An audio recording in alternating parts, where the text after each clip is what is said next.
Pohon beringin tegaknya tinggi, kalau rendah menyapu bumi, penghibur aku, menolong aku. Bertiuplah, oh angin bayu, laju, laju, buaiku laju. Assalamualaikum. Saya Mak Jah. Selamat bertemu lagi wahai anak-anak Mak Jah yang Mak Jah sayangi. Apa khabar semuanya? Diharapkan sihat walafiat hendaknya.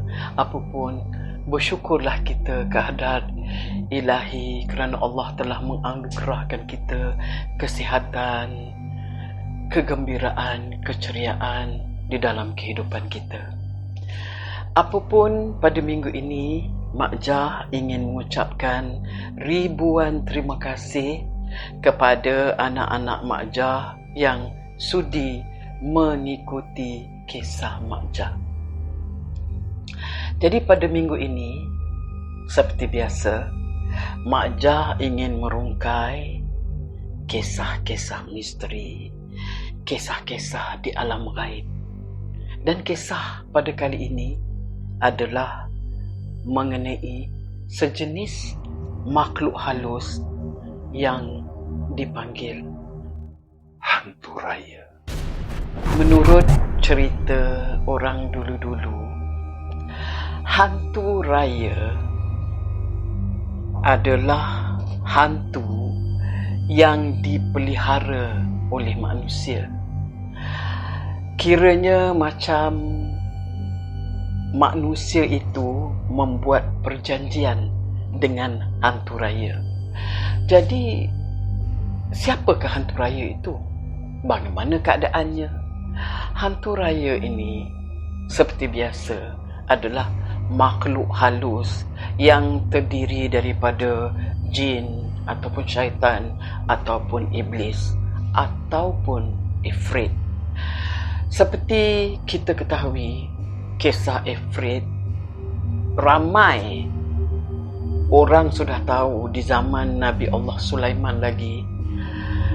Nabi Allah Sulaiman menceritakan bagaimana dan siapa jin ifrit ini. Di zaman Nabi Allah Sulaiman, ketika Nabi Allah Sulaiman ingin membawa istana Puteri Balqis ke hadapannya, maka jin ifrit itu menawarkan dirinya untuk membawa tahta ataupun istana Puteri Balqis di hadapan Nabi Allah Sulaiman. Tetapi apapun, singgasana ataupun istana Puteri Balqis itu dialihkan oleh seorang ulama, seorang ahli agama yang sangat kuat agamanya pada ketika itu.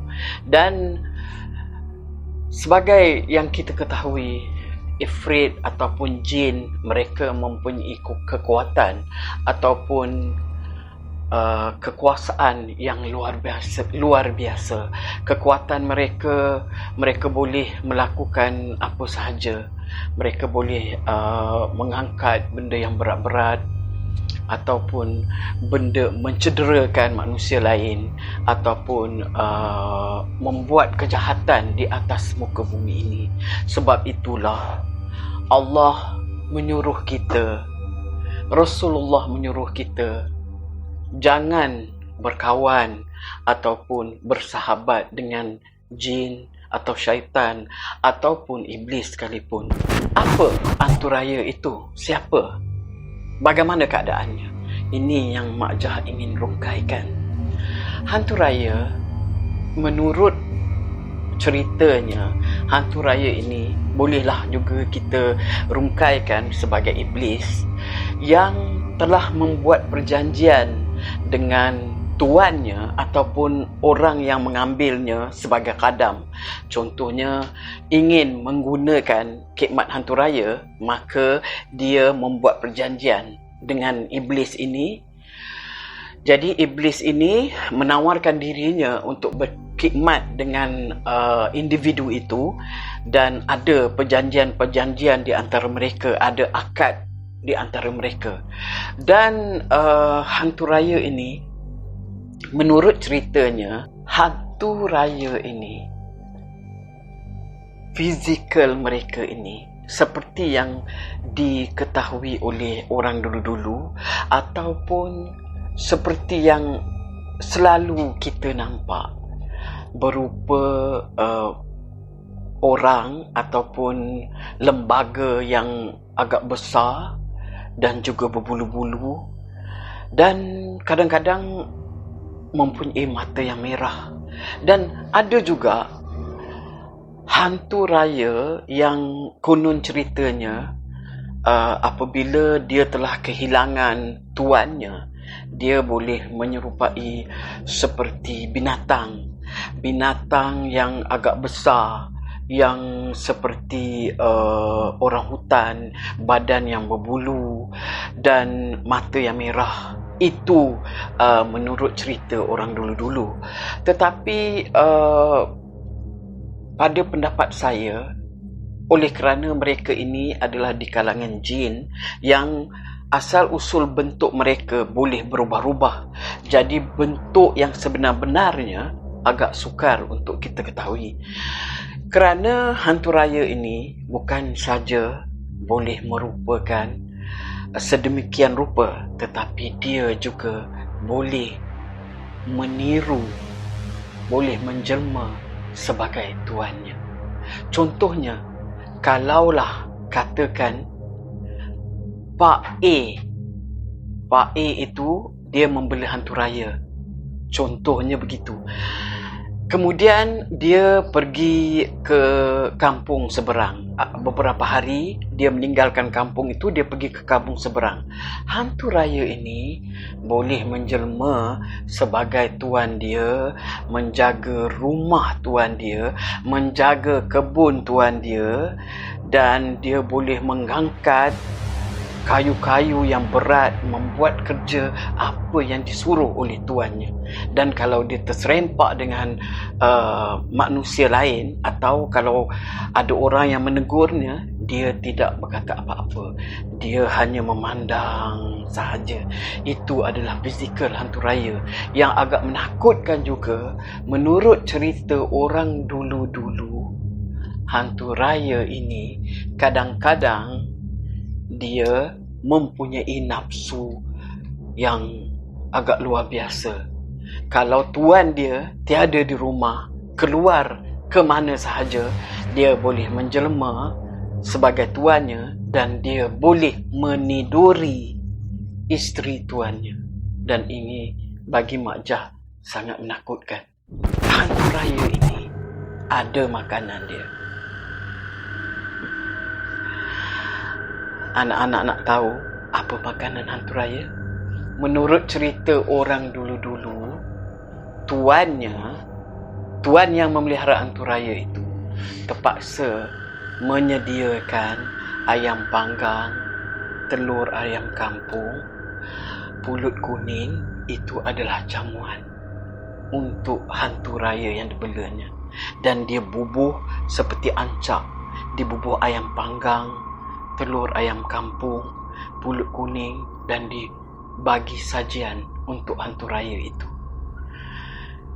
Tetapi harus diingat, kalau tuannya sudah jatuh sakit, sudah tak mampu lagi menyediakan apa yang dia kehendaki, maka dia boleh mengganggu tuannya, dia boleh mengacau tuannya, dan dia juga boleh mengganggu gugat penduduk di sekitarnya. Pada zaman dahulu, ada orang menceritakan kepada Mak Jah, seorang lelaki tua ini, dia telah memelihara hantu raya dan dia sangat sukar untuk meninggal dunia. orang-orang kampung terpaksa menggunakan berbagai-bagai cara kerana orang tua ini badannya dah kurus, dah tinggal tulang, tetapi dia masih juga tidak meninggal dunia.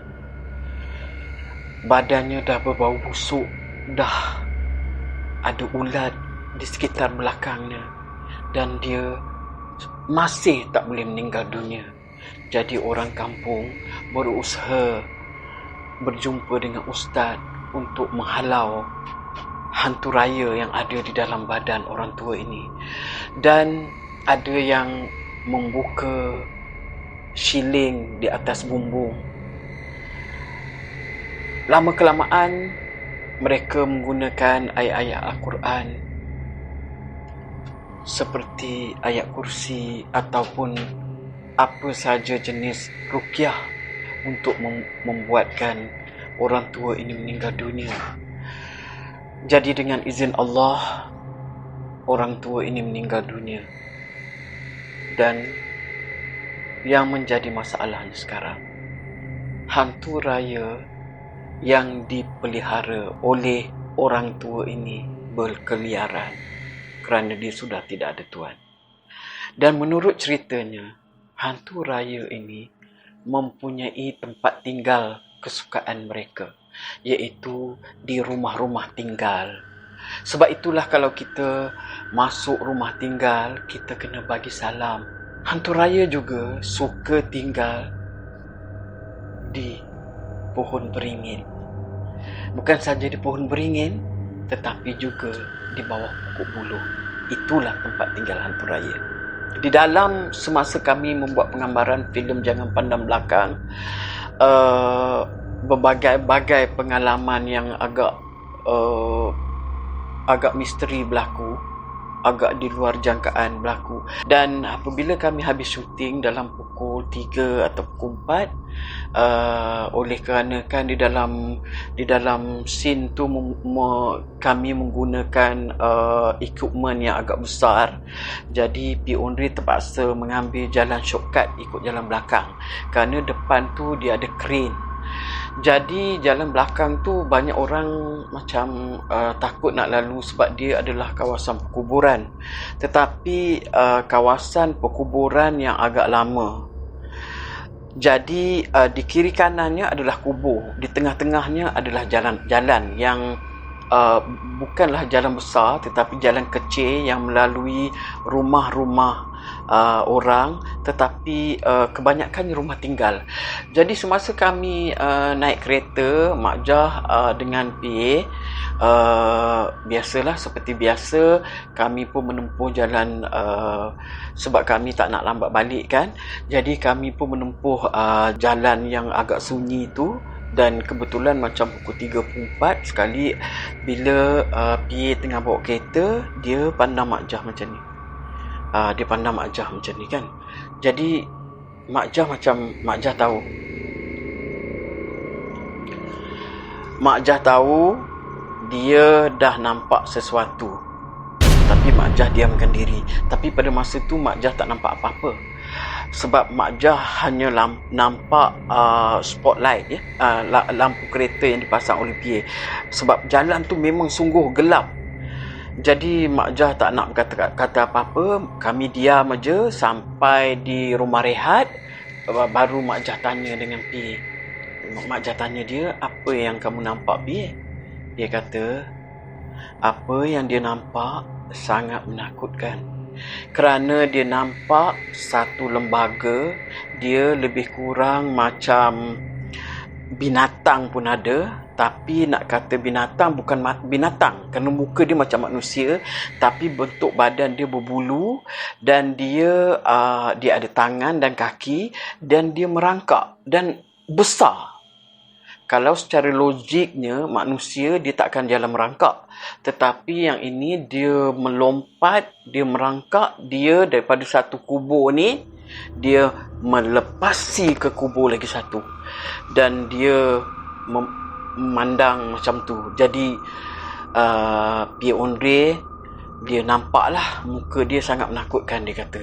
Dan Mak Jah rasa itu adalah hantu raya. Hantu raya yang telah kehilangan tuannya. Dan memang dia suka duduk di kawasan kuburan atau di hutan-hutan yang ada bersekitar di situ.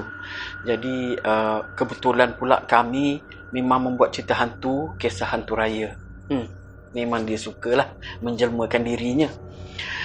Jadi itulah kisah yang Mak Jah boleh kongsikan mengenai hantu raya. Sama-samalah kita berdoa kepada Allah supaya kita diselamatkan dari perkara-perkara yang tidak elok, dari perkara-perkara yang boleh memudaratkan diri kita sendiri. Tapi apapun, Mak Jah ingin berpesan kepada anak-anak Mak Jah, jangan leka hidup di dalam dunia ini, kerana ada yang memerhati di luar sana.